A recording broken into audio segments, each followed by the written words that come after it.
Thank you, thank you. Great to be back here in New Morning. Thank you so much for having us. And sorry we got a late start, but I made it up for it with that fast tempo. So we're, they said, oh, you're going to be late. Well, I'll just play the song a little faster. Which we did. Okay, so we have a couple surprises for you tonight, and this young lady's going to join us. First, she's going to come out and be an instrument. She's going to be a little flute. So she's not going to sing a regular song, but we'll get to that.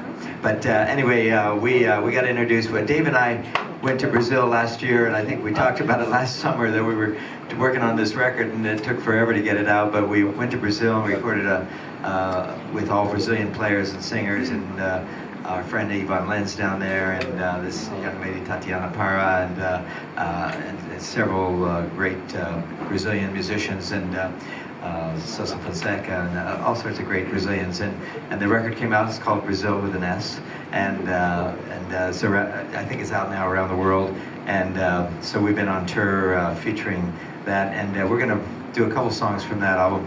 First, though, that last fusion version of a Brazilian samba was Stoneflower, written by the great Antonio Carlos Jobim, and Dave especially knew Tom Jobim for many years. I know him a little bit, and my wife went to high school with his wife, and so we're all connected. And so we're going to do one of his great jazz waltzes, and we're going to bring Tatiana out to help us on this one. Please give a warm welcome for Tatiana.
always great to be back here.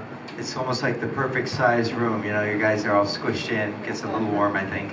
But for us, it's to see everybody out there. It's wonderful to be back in your town. Now, Munir, who's kind of our new addition, we've known each other for several years, but how many cities have you lived in throughout your...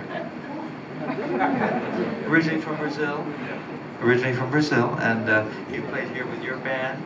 You played here with African musicians, with Brazilian musicians, a few Americans, yes, some funky guys.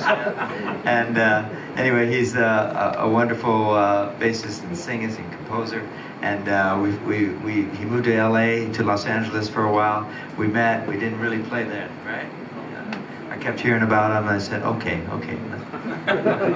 let's check this guy out, and you'll see, he's pretty good. Munir Hossn.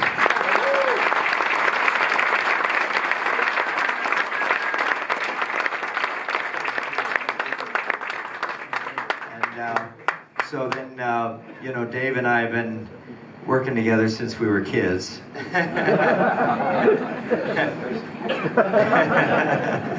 And you know, it was in Los Angeles. I was a teenager when Dave started writing all these TV themes for all these shows that, and he'd have all these great studio musicians, and he'd be inflecting all this jazz into this sort of chase music, and I kept saying, who's this guy? And then I heard him arrange all the Sergio Mendes hits and Brazil '66 back in those days, and I knew the guitar player from Sergio's group, and then we finally met, and we were playing at a small club in Los Angeles that's still there, very famous, kind of like this place except half the size, called the Baked Potato. And the Baked Potato, I think it's been going like 40, 50 years, and I started playing there with my group, and with the great drummer from Foreplay, Harvey Mason, right? And Harvey was already working with Dave on some of Dave's movies, and I was around 21, I think, and Harvey said the keyboard I was using at the time, he didn't think it was so good. So he said, man, we can get Dave Grusin to come down to the Baked Potato. I said, no. He's like doing all these movie scores. We can't do. And Harvey called and Dave came down and started playing with us, and with the great Ernie Watts on saxophone, and Abraham Laboriel on bass, and then Anthony Jackson. We had a pretty good lineup. Yes. Did you see us in those days? No, you would have been like, no.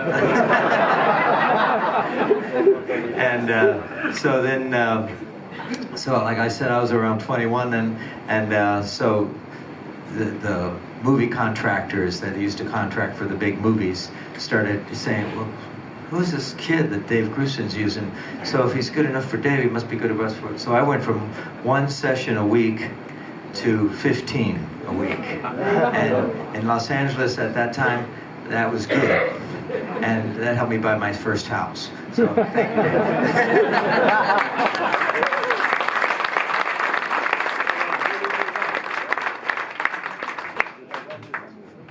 I tell stories. And so anyway, Dave has gone on to just do a million things. You know, it's better to Wikipedia Dave Grusin. It'll take you 3 days to read the Wikipedia, but he's done so much stuff. But you know, his record company, GRP Records, signed most of the jazz artists that have come through this club and through Paris, and you know, his movies and TV themes. And then we have made so many records together, and we have this new album out, Brazil. And so give a warm welcome to my man.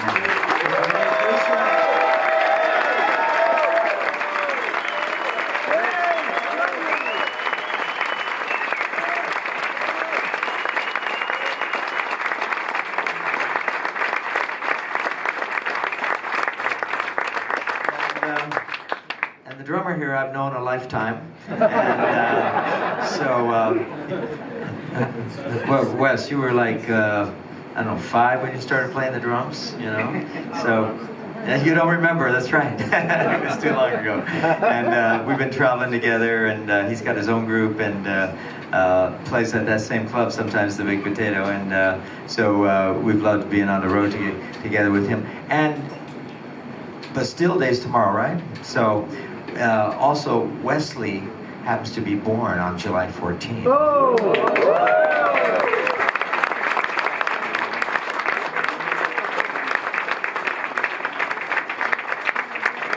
So a big happy birthday. Wait a minute. No, we got a big plan here now.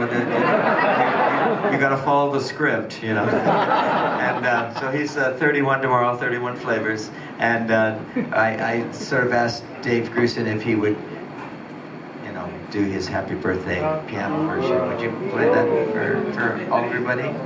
So, come on, Dave.